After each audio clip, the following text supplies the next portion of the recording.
जब हम अपने को उस असीम ऊर्जावान परमात्मा से जोड़ते हैं तब हमें अपने अंदर छिपी अनंत ऊर्जा का आभास होता है।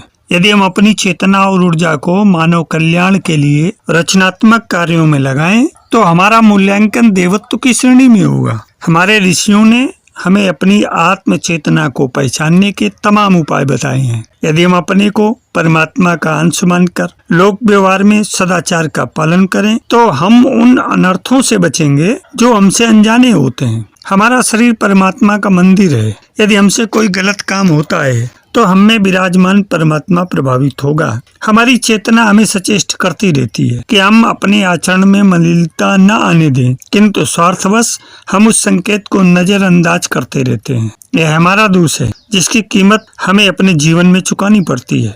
मनुष्य हित अनहित भली भांति जानता है, किंतु स्वार्थवश वह गलत रास्ते पर जाता है।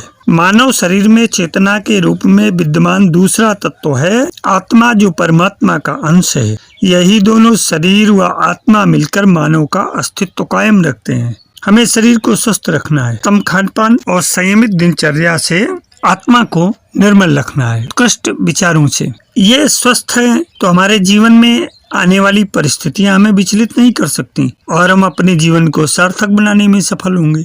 हमारा हित इसी में है कि हम अपने को कमजोर न समझें, क्योंकि प्रभु हमारे साथ। मनुष्य शरीर से तो रोगी और कमजोर हो सकता है, किंतु आत्मा से बलवान रहता है। अतः हमें आत्मा की शक्ति को जानना होगा। चेतना में असीम शक्ति है। समस्त भौतिक विकास एवं हमारा गौरवशाली अतीत परिष्कृत चेतना का ही परिणाम है। हमारा आध्यात्मिक चिंतन जितना प्रखर होगा उतना ही हम चेतना को पहचानेंगे और आचरण में उत्कृष्टता अपनाएंगे। हमारा अस्तित्व चेतना की नींव पर खड़ा है। शरीर से जो हम काम लेते हैं उसके पीछे हमारी चेतना का ही हाथ है। पंच तत्वों से निर्मित हमारा यह शरीर चेतना से ही स्पंदित होता है। आपने चेतना शब्द कई बार सुना होगा और बोलचाल में इसका प्रयोग भी किया होगा, लेकिन वास्तविकता में यह है क्या और ये कैसे काम करता है, इसके बारे में सही से समझा पाना लोगों के लिए मुश्किल होता है, क्योंकि चेतना एक अनुभूति है और अनुभूतियों को शब्दों में समेटना मुश्किल होता है। चेतना की व्याख्या आध्यात्म, मनोविज्ञान और विज्ञान अपने अपने तरीके से करता है, लेकिन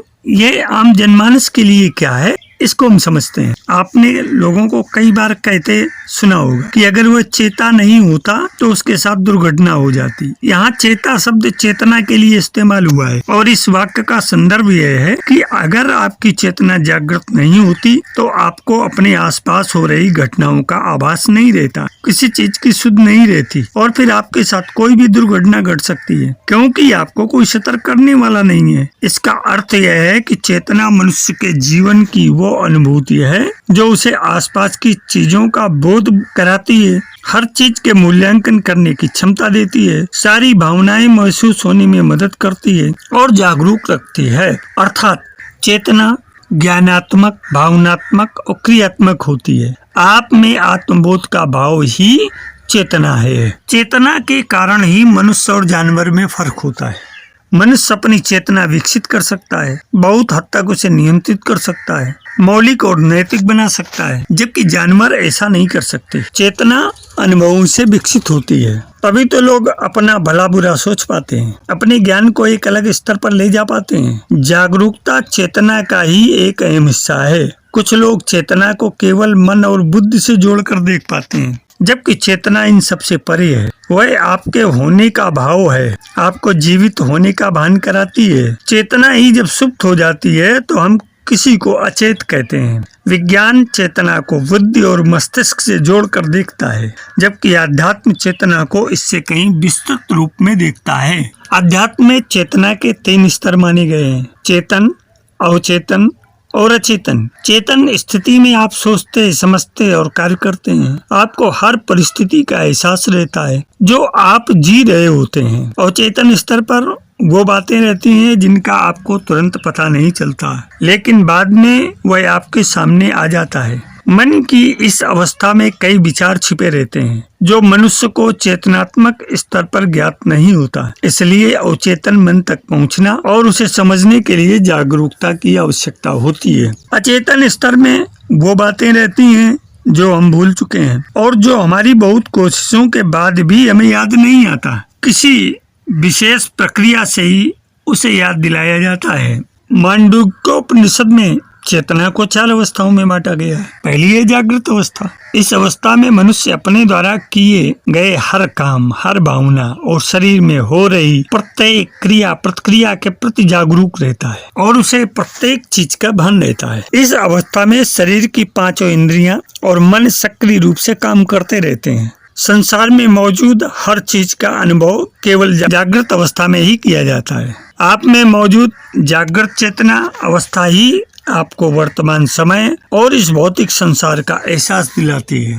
दूसरी अवस्था है स्वप्न अवस्था। स्वप्न अवस्था में आप न तो जागृत रहते हैं और न ही सोए हुए। मतलब इस अवस्था में आपकी 5 इंद्रियां सुप्त रहती हैं, लेकिन मन जागा रहता है। मन आपको अपने विचारों और कल्पनाओं का प्रयोग करने देता है, भले ही वह अप्रत्यक्ष और अस्पष्ट हो। अक्सर जो अनुभव में बाहरी संसार से नहीं मिलता, हम उसे ही स्वप्न की अवस्था में जीने का प्रयास करते हैं। तृतीय अवस्था है सुषुप्ति अवस्था। सुषुप्ति अवस्था में हमारी इंद्रियां और हमारा मन सभी सुप्त अवस्था में होते हैं, जागृत नहीं होते हैं। हालांकि इस अवस्था में भले आपका संपर्क बाह्य दुनिया से कट जाता है और आप पूर्ण रूप से निष्क्रिय रहते हैं, लेकिन आपकी आत्मा इस भौतिक शरीर और आपके मन से अलग विचारवान रह सकती है। सुषुप्त अवस्था में आपका पूरा अस्तित्व विश्राम की अवस्था में चला जाता है और भौतिक तथा बौद्धिक दोनों रूप से अपने प्रति जागरूक नहीं होते हैं। चतुर्थ और परम अवस्था है तुरीय अवस्था। यह अवस्था समाधि की होती है, जिसमें आपकी चेतना सुप्त होकर भी जागृत रहती है। यह एक प्रकार से शून्य की एक स्थिति है, जहाँ सब कुछ कोरा रहता है। यह एक आध्यात्मिक योगी की मानसिक अवस्था है, जहाँ उसकी चेतना सब कुछ से परे साधना में होती है। इस अवस्था में विचारों की शून्यता रहती है, लेकिन पूर्ण रूप से जागरूकता होती है। इसे आप चेतना की सर्वाधिक शुद्ध अवस्था भी कह सकते हैं। अब प्रश्न है कि चेतना का स्तर ऊपर कैसे उठता है। हमारी चेतना आहार, निद्रा, भय और मैथुन की साहजी प्रवृत्ति रूपी खूंटी द्वारा निम्नतम अर्थात मूलाधार चक्र से बंधी है। यह हमें पाशविक बनाए रखती है। अतः इस पाशविक चेतना से ऊपर उठकर दिव्य चेतना में आरोहण करना ही चेतना को ऊंचा उठाना है। अब चेतना का स्तर ऊंचा उठता कैसे है? एक शब्द में इसका उत्तर है योग की साधना द्वारा। योग अर्थात परमात्मा से जुड़ना है। योग अर्थात चेतना का देह भाव ईगो रूपी निम्नतर स्तर जो सेल्फ कॉन्शियसनेस है से चेतना से उच्चतम स्तर सुपर कॉन्शियसनेस में आरोहण की प्रक्रिया। अब योग के प्रकार क्या हैं? तो हमारे व्यक्तित्व की प्रधान अभिव्यक्ति के आधार पर योग 4 प्रकार के हो सकते हैं। एक शरीर के स्तर पर कर्म योग, मन के स्तर पर राजयोग, भाव के स्तर पर भक्ति योग और बुद्धि के स्तर पर ज्ञान योग। इन योग प्रणालियों में से किसी एक का एकल अथवा सभी का एकीकृत इंटीग्रेटेड अनुशीलन करके हम अपनी चेतना का स्तर ऊपर उठा सकते हैं। चेतना का स्तर ऊपर उठाने से तात्पर्य है हम अपनी स्वचेतना अर्थात सेल्फ कॉन्शियसनेस के परिष्करण और शुद्धिकरण द्वारा पराचेतना अर्थात सुपर कॉन्शियसनेस में ऊर्ध्वीकरण लेविटेशन के लिए समर्थ बनना। हमें करना केवल इतना है कि आध्यात्मिक साधना द्वारा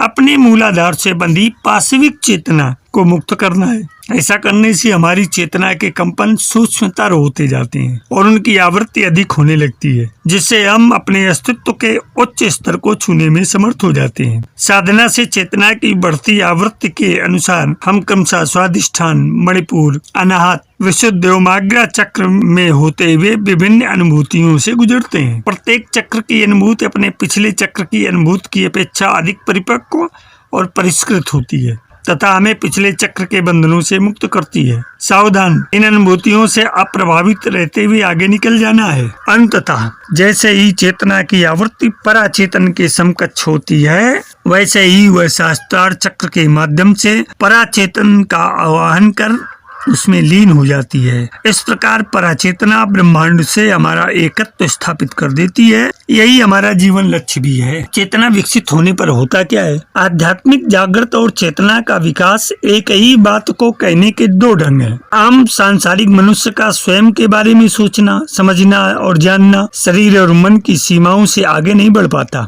हमारा समस्त आधुनिक ज्ञान विज्ञान मन से पृथक चेतना को जानने समझने में असमर्थ है। मुख्यतः चेतना के विकसित होने का अर्थ अपने मूल स्वरूप को मन से ऊपर या अलग जानना है। पूरा वेदांत दर्शन इसी पर आधारित है। समस्त अस्तित्व ही एक ही परम तत्व अर्थात परम चेतना या परमात्मा का विस्तार है, जिसका प्राकट्य चेतना के विभिन्न छोटे छोटे स्तरों पर होता है।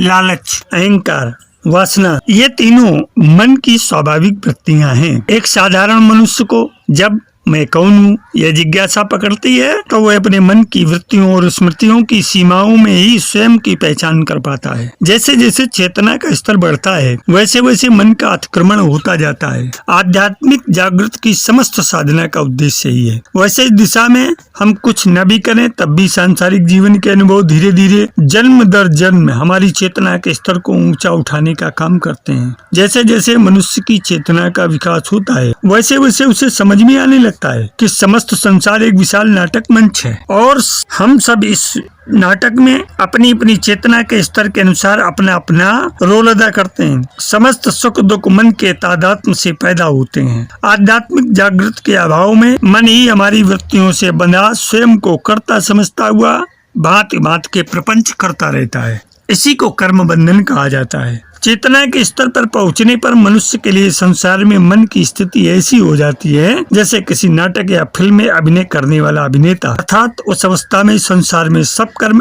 अभिनय की तरह लगते हैं और तब मनुष्य कर्मों से बनता नहीं। उस स्थिति में पहुंचने को ही मुक्ति या मोक्ष कहा जाता है। एक और जिज्ञासा प्रश्न, क्या चेतना मस्तिष्क के बाहर होती है? 10 मिनट के लिए अपने ऊपर अध्ययन कीजिए, शांत होकर बैठ जाइए। पहला पलक ऊपर नीचे कीजिए, दूसरा प्राणवायु को गहरा लीजिए और प्राणवायु को छोड़कर देखिए। आप देखेंगे आप एयर एलिमेंट के साथ मिलकर कुछ काम कर पा रहे हैं। आंखों पर ध्यान रखिए। दूसरा आप देखेंगे शांत होकर बैठने पर आप आने वाले विचारों को महसूस करेंगे। ये महसूस आप अगर ध्यान से देखेंगे तो आप और विचार दोनों अलग अलग हैं। आपको आपकी चेतना और वायु तत्व का संबंध समझ में आ जाएगा। आपको यह भी समझ आ जाएगा कि आप चेतना को कुछ सीमित जगह पर रोक सकते हैं। जिस तरह से लोग ध्यान करते हैं, ध्यान पैरों पर नहीं रुक सकते, ध्यान श्वास पर रुकता है, ध्यान पलक पर रुकता है। जब ये चक्र खुल जाते हैं, अलग अलग चक्र पर ध्यान को रोका जाता है। अलग अलग चक्र पर ध्यान रोकने से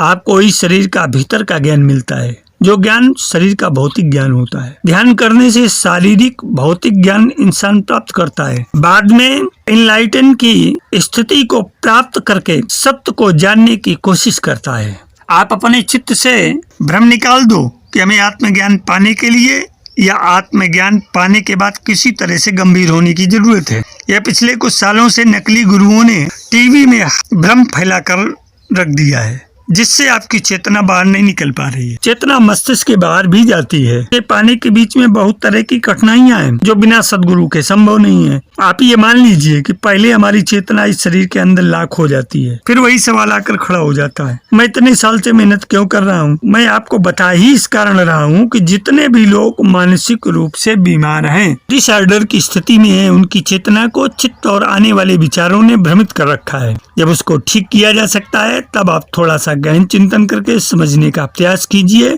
कि चेतना क्या है। अब आप इस बात को चिंतन करके देखें, चेतना प्लस विचारों का शून्य प्लस प्राणवायु का स्थिर होना बराबर समाधि। मन स्थिर तन स्थिर, एक ऐसा फल पाया, जीवन और मौत का भरम मिटाया। इसलिए डर को समझिए। चेतना आत्मा का पहला लक्षण निडर है। इससे निडर होकर कहीं भी जिज्ञासा आप पूछिए, लेकिन आप एक आत्मा को इस बात को समझने का प्रयास कीजिए और फिर उसके बाद जैसे लाइफ आप लोगों को अच्छी लगती है बिता सकते हैं। मेरे आध्यात्म प्रेमी जिज्ञासु मित्रों, मानवीय चेतना को एक महाशक्ति माना गया है। हमारे समूचे काया तंत्र नियमन संचालन मानवीय चेतना द्वारा होता है।